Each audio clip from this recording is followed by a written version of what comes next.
Hello friends, आज मैं आपके साथ करूंगा मैक्रो इकोनॉमिक्स का एक टॉपिक जो इन्फ्लेशन के अंडर आता है, जिसका नाम है कॉजेज ऑफ इन्फ्लेशन। कि महंगाई की वजह क्या है, इन्फ्लेशन क्यों होती है। बेसिकली इसके दो कॉजेज हैं, demand side and supply side. अब आप ये बात याद रखना, इन्फ्लेशन सिर्फ दो ही वजह से होती है, या तो डिमांड के बढ़ने की वजह से या सप्लाई के गिरने की वजह से। ठीक है, तो हम बेसिकली डिमांड साइड में वो सारे फैक्टर करेंगे जिसमें डिमांड के बढ़ने की वजह होगी। ठीक है, तो इसमें सबसे पहला आ जाता है इंक्रीज इन पब्लिक एक्सपेंडिचर। जब भी सरकार का खर्चा बढ़ जाएगा, मार्केट में नया पैसा आएगा, लोगों के पास ज़्यादा पैसा रहेगा, लोग डिमांड करेंगे, जिसकी वजह से प्राइस बढ़ जाएगा। तो इसको सिंपल इंग्लिश में मैंने लिखा हुआ है, increase in public expenditure in the country leads to an increase in the purchasing power which in turn leads to more demand for goods and services. तो जब भी सरकार खर्चा बढ़ाती है, खर्चा बढ़ाने की वजह से लोगों के पास ज़्यादा पैसा आता है, उनकी परचेजिंग पावर बढ़ती है, तो गुड्स एंड सर्विसेज की डिमांड बढ़ जाती है। But after full employment situation there is no increase in the production of goods. तो एक बार फुल एम्प्लॉयमेंट तक तो गुड्स की जो डिमांड बढ़ेगी वो प्राइस कंट्रोल हो जाएगा, मगर एक बार फुल एम्प्लॉयमेंट रीच हो गया, उसके बाद गुड्स की डिमांड बढ़ेगी तो प्राइस कंट्रोल करना मुश्किल हो जाएगा। एज अ कॉन्सिक्वेंस इसकी वजह से क्या होगा, prices begin to rise causing inflation. तो प्राइसेस लगातार बढ़ने शुरू हो जाते हैं, जिसकी वजह से महंगाई आ जाती है। This situation can arise even before full employment if certain bottlenecks slow down the pace of production। अगर किसी वजह से, कुछ रुकावटों की वजह से, हर्डल्स की वजह से, जिनको बॉटलनेक्स कहते हैं, उनकी वजह से अगर प्रोडक्शन में कुछ रुकावटें आ गई या कुछ हर्डल्स आ गए, कुछ प्रॉब्लम्स आ गई, तब भी फुल एम्प्लॉयमेंट से पहले ही महंगाई हो जाएगी। नेक्स्ट है डेफिसिट फाइनेंसिंग।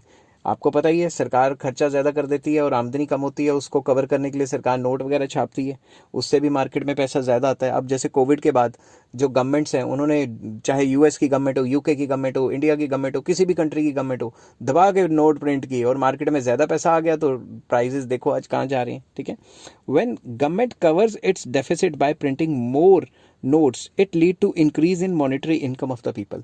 तो जितना नोट छापेगी उतना लोगों के पास ज़्यादा पैसा आएगा, उनकी इनकम्स बढ़ेगी। However production does not increase to the extent of demand for goods. ठीक है, जितनी जो डिमांड फॉर गुड्स हैं वो ज़्यादा राइज कर जाती हैं और जो प्रोडक्शन है वो इतनी तेज़ी से राइज नहीं कर पाती, इस वजह से महंगाई हो जाती है।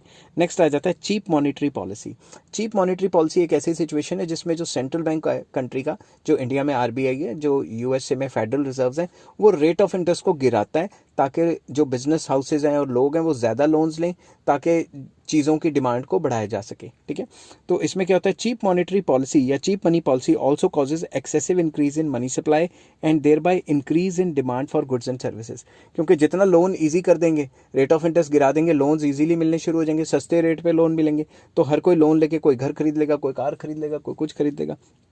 It increases it results into rise in price. इसकी वजह से प्राइस बढ़ते हैं। जैसे चीप मॉनेटरी पॉलिसी में क्या आता है, fall in bank rate, buying up of securities under open market operations etcetera may increase the demand for money which increase the price. तो चीप मॉनेटरी पॉलिसी के कुछ तरीके लिखे हुए हैं जो आपको मैंने मॉनेटरी पॉलिसी के चैप्टर में पूरे का पूरा करवाया हुआ है। ठीक है, तो आप मॉनेटरी पॉलिसी के चैप्टर जाके देख सकते हैं, उसके जो डिस्क्रिप्शन होगा उसमें सारे के सारे चैप्टर के लिंक आपको मिल जाएंगे। और ये जो प्लेलिस्ट है, ये मैक्रो इकोनॉमिक्स ग्रेजुएशन की प्लेलिस्ट है, आप इस प्लेलिस्ट पे जाएं और सारी की सारी मैक्रो इकोनॉमिक्स मुफ्त में देखें। ठीक है, नेक्स्ट आ जाता है इंक्रीज इन डिस्पोजेबल इनकम। अगर डिस्पोजेबल इनकम बढ़ जाती है लोगों की, तब भी वो गुड्स की डिमांड ज़्यादा करेंगे। ठीक है, तो बेसिकली डिमांड साइड में वो सारी चीजें लिखनी है जिससे डिमांड बढ़ती है। Demand for goods increases due to increase in consumers income. अगर कंज्यूमर की इनकम बढ़ जाएगी तो वो ज्यादा गुड्स की डिमांड करेगा।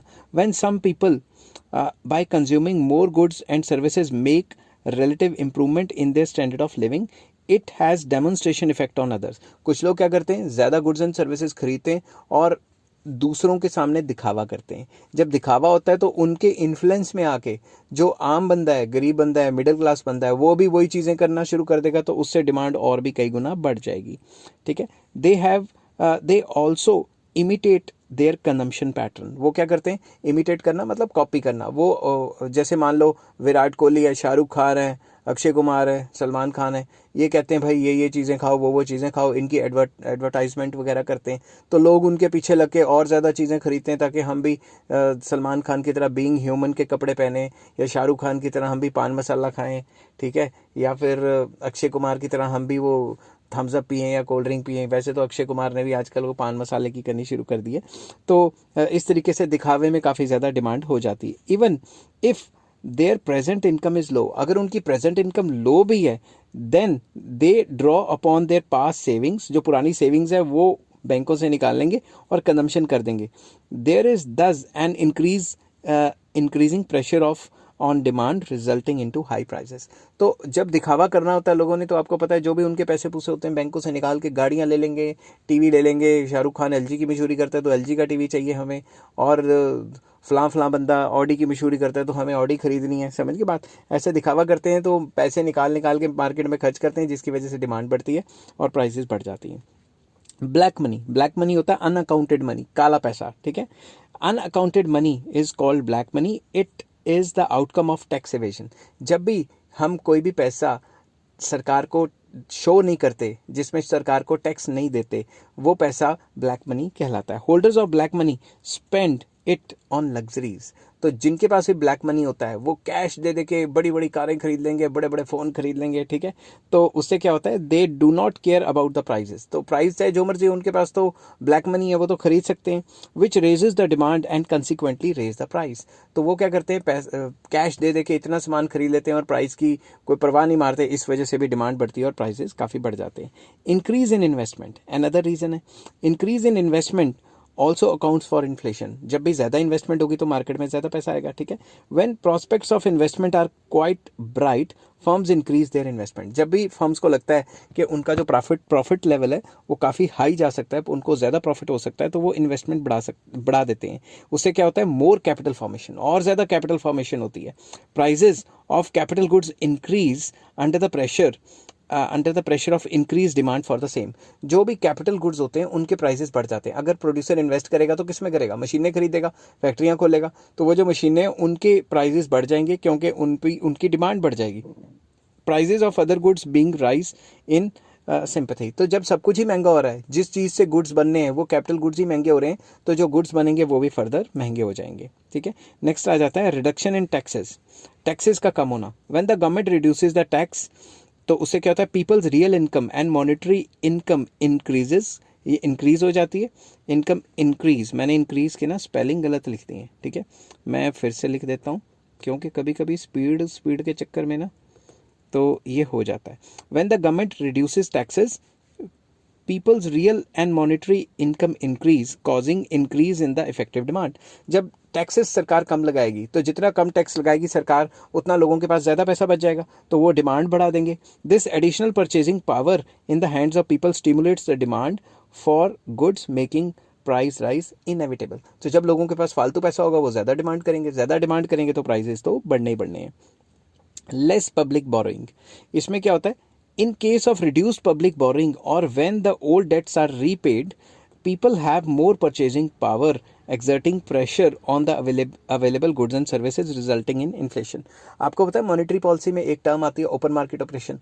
तो जब भी ओपन मार्केट ऑपरेशन होता है तो सरकार क्या करती है, मार्केट से जो है अपने जो ट्रेजरी बिल्स है या सिक्योरिटीज़ है उनको बेचती है। तो जब भी उनको बेचेगी तो क्या करेगी, उनको बेच के पैसे ले लेगी लोगों से, तो वो एक टाइप का कर्जा होता है बेसिकली।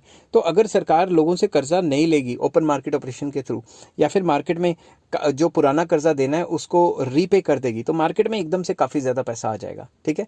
तो जब पैसा आएगा तो सरकार क्या करेगी, उस पैसे का सरकार तो कुछ नहीं करेगी, सरकार लोगों को रीपे करेगी और लोगों के पास पैसा आ जाएगा तो लोग demand for goods and services बढ़ा देंगे, जिसकी वजह से इन्फ्लेशन आ जाएगी। नेक्स्ट आ जाता है इंक्रीज इन पॉपुलेशन का बढ़ना। आपको पता है पॉपुलेशन ज़्यादा, डिमांड ज़्यादा। If the growth rate of population is high then the growth rate of output in the country, good demand for goods and services outstrips their supply causing rise in price. Simple words में, population की growth rate ज़्यादा है और जो production हो रही है उसकी इतनी स्पीड नहीं है, तो भाई गुड्स की डिमांड बहुत ज़्यादा हो जाएगी और सप्लाई इतनी तेज़ी से नहीं बढ़ेगी, ठीक है। तो उससे क्या होगा, प्राइस राइज होगा। नेक्स्ट आ जाता है इंक्रीज इन एक्सपोर्ट्स के बढ़ने से भी हो सकता है।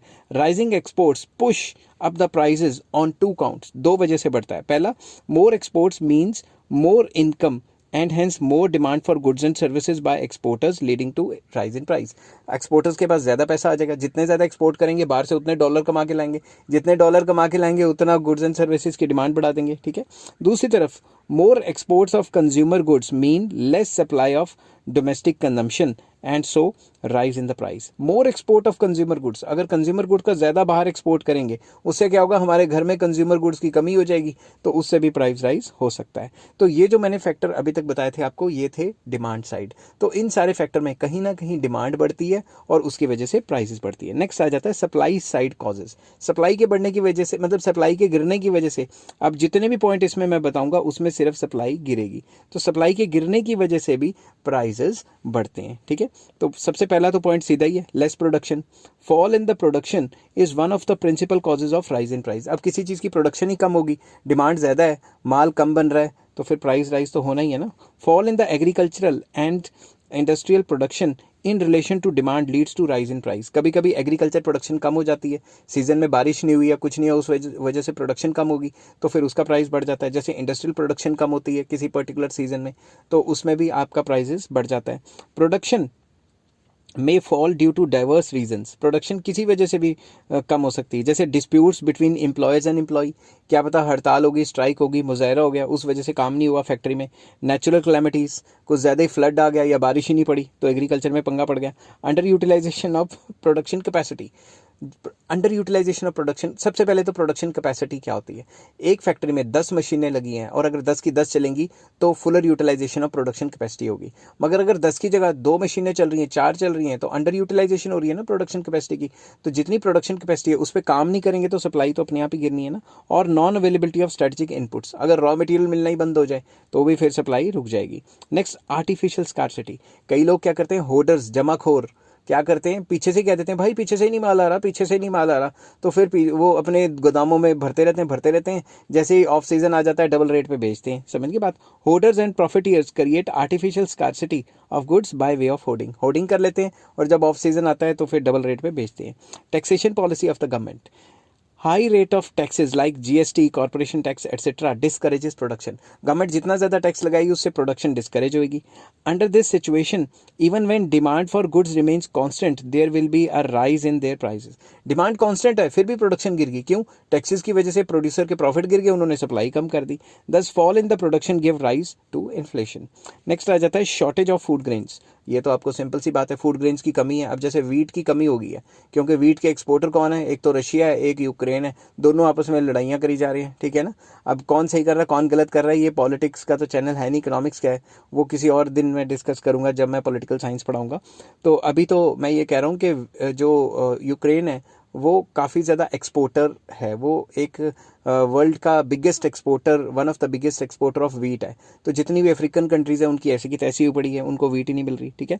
In the event of shortfall of production of food grains, pulses, edible oils etcetera, their prices shoot up. जब उनकी प्रोडक्शन नहीं होगी तो प्राइजेस तो बहुत तेज़ी से बढ़ जाएगी. This shortage may be due to failure of monsoon और more production of cash crops then the food crops. तो क्या पता कैश क्रॉप ज़्यादा लगाई हो, फूड क्रॉप कम लगाई हो, क्या पता मानसून अच्छा नहीं आया, या किसी भी वजह से प्रोडक्शन रुक जाती है या प्रोडक्शन में शॉर्टफॉल आ जाता है या शॉर्टेज हो जाती है, तो प्राइसेस काफ़ी बढ़ जाते हैं. नेक्स्ट आ जाता है इंडस्ट्रियल डिस्प्यूट्स. इंडस्ट्रियल डिस्प्यूट्स में स्ट्राइक या लॉकआउट हो जाता है तो काम उतने दिन नहीं चलता, तो फिर प्रोडक्शन कम होगी तो सप्लाई अपने आप गिर जाएगी. समटाइम्स इंडस्ट्रियल डिस्प्यूट्स में culminate into strikes or lockouts. It causes fall in the supply or production and hence rise in price. तो भाई स्ट्राइक्स करेंगे या मुजाहरा करेंगे, हड़ताल पे बैठेंगे तो उतने दिन काम नहीं चलेगा, प्रोडक्शन गिर जाएगी, सप्लाई गिर जाएगी, जिसकी वजह से प्राइस बढ़ जाएंगे. नेक्स्ट आ जाता है टेक्निकल चेंजेस.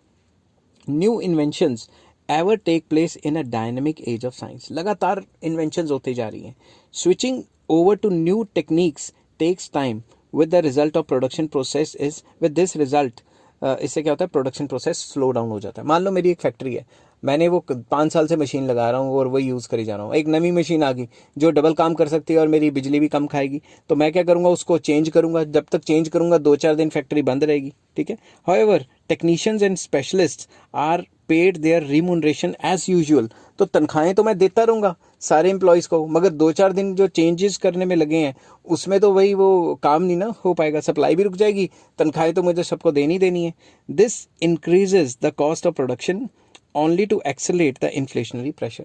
इससे क्या होगा, प्रोड्यूसर की कॉस्ट ऑफ प्रोडक्शन बढ़ जाएगी, क्योंकि मशीन को मुझे चेंज करने में 4-5-10 दिन लग सकते हैं, और एम्प्लॉयज़ को मैं तनख्वाहें दे रहा हूँ, काम बंद है, कॉस्टिंग बढ़ रही है, मेरी कमाई कोई हो नहीं रही, वो कॉस्टिंग अल्टीमेटली प्राइस में ही ऐड करके बेचूंगा ना, तो इसकी वजह से भी प्राइस बढ़ जाते हैं। नेक्स्ट है lack of raw material. Lack of raw materials within the country and little hope of its availability from abroad reduces production and pushes the price. अगर किसी भी प्रोड्यूसर को रॉ मटेरियल ही नहीं मिलेगा और बाहर से भी आना बैन कर देंगे या बंद कर देंगे, तो बनाएगा कैसे वो माल? तो जब माल ही नहीं बनेगा तो फिर प्राइसेस बढ़ जाएंगे। नेक्स्ट है natural calamities. Agriculture production is occasionally exposed to natural calamities such as floods, droughts etcetera. Price of agriculture products therefore rise. अगर ड्रॉट आ गया, फ्लड आ गया, किसी भी नेचुरल कैलेमिटी की वजह से प्रोडक्शन नहीं हुई, तो सप्लाई गिर जाएगी और डिमांड तो आपको पता ही है, खाने पीने की चीज़ों की, एग्रीकल्चर प्रोडक्ट्स की तो है ही है, तो उसके प्राइसेस शूट अप कर जाएंगे। नेक्स्ट आ जाता है प्रोडक्टिव सेटअप।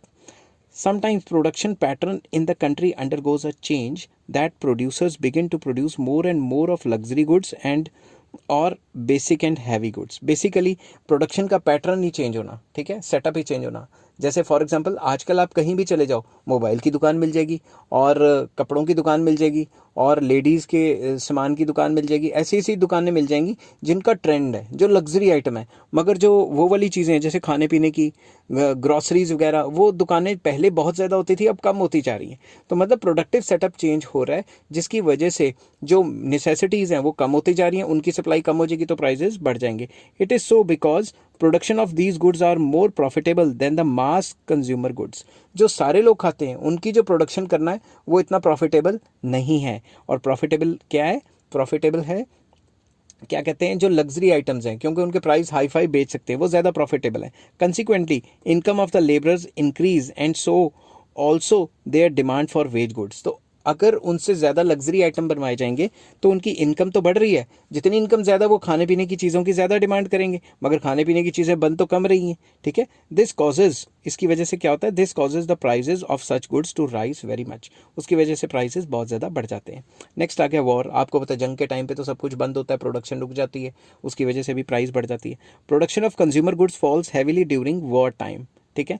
तो जंग के टाइम पे कंज्यूमर गुड्स की प्रोडक्शन तो कम हो रही होती है, ना के बराबर, because productive resources are diverted to the production of war goods. तो जो कंपनियां कंज्यूमर गुड्स बना रही हैं उनको वॉर टाइम गुड्स के लिए इस्तेमाल किया जाता है, उनकी लेबर को या उनकी मशीनों को कहीं ना कहीं किसी ना किसी तरीके से। तो उस वजह से प्राइसेस काफ़ी तेज़ी से बढ़ जाते हैं कंज्यूमर गुड्स के, क्योंकि उनकी प्रोडक्शन रुक जाती है। नेक्स्ट आ जाता है इंटरनेशनल कॉजेज। इंटरनेशनल कॉजेज में रिसेंटली मैं आपको बता के हटाऊँ, रशिया और यूक्रेन का पंगा पड़ गया, ऑयल का पंगा पड़ गया, सब कुछ महंगा हो गया, ठीक है। In modern times different countries have trade relations with one another. Modern time में क्या है, हर एक कंट्री का दूसरे कंट्रीज के साथ ट्रेड रिलेशंस है। Price rise in one of the trading country has its effects on the other countries as well. अगर एक कंट्री में किसी चीज़ का प्राइस बढ़ जाता है तो दूसरे कंट्रीज में भी उसका असर पड़ता है। Inflation in one country spreads to other countries through trade, that is rise in the price of crude oil. Example दिया है कि अगर एक कंट्री में क्रूड ऑयल का प्राइस काफ़ी महंगा हो गया तो बाकी कंट्रीज में भी क्रूड ऑयल का प्राइस काफ़ी बढ़ जाता है, ठीक है। तो मतलब एक कंट्री दूसरे कंट्री को असर करता है, एक कंट्री में महंगाई होगी तो दूसरे कंट्री में भी अपने आप महंगाई हो जाएगी। नेक्स्ट आ जाता है industrial policy of the government. If industrial policy of the government is restrictive it would adversely effect supply. अगर गवर्नमेंट्स जो हैं इंडस्ट्रियल पॉलिसी तो बना रही हैं मगर रिस्ट्रिक्टिव बना रही हैं, ये नहीं करना वो नहीं करना, प्रोड्यूसर्स को इतनी रिस्ट्रिक्शन लगा रही हैं, तो वो काम नहीं करेंगे, जिसकी वजह से सप्लाई कम हो जाएगी। If the setting up of new industries is strictly controlled then production would fail to cope up with the demand, so price will rise. तो अगर 100 तरीके के हर्डल्स और रुकावटें और परेशानियां क्रिएट कर रही है गवर्नमेंट नई फैक्ट्रीज खोलने में, तो उसकी सप्लाई कम हो जाएगी और डिमांड जो है वो तो है ही है चीज़ की। तो जब किसी भी चीज़ की सप्लाई कम होती है और डिमांड अपने आप में होती है तो प्राइस राइज हो जाती है। लास्ट पॉइंट आ जाता है bottlenecks in production. When the supply of electricity, coal और means of transport etcetera becomes erratic, production slows down. तो जब भी बिजली की सप्लाई कम हो जाए या कोल की सप्लाई कम हो जाए या मींस ऑफ ट्रांसपोर्ट जो है वो अच्छे तरीके से अपना काम ना करें या मींस ऑफ ट्रांसपोर्ट जो है वो कम हो जाएं, ठीक है, तो प्रोडक्शन जो है स्लो डाउन हो जाती है और प्रोडक्शन के स्लो डाउन होने से ही प्राइसेस लगातार बढ़ जाते हैं। आई होप ये वीडियो आपको पसंद आई होगी। अगर पसंद आई है तो please like, share and subscribe. Next video में मैं लेके आऊँगा इफेक्ट्स ऑफ इन्फ्लेशन क्या होते हैं, और इस चैप्टर के सारे लिंक आपको डिस्क्रिप्शन में मिल जाएंगे। आपको इधर उधर घूमने की ज़रूरत नहीं है। Take care, bye bye.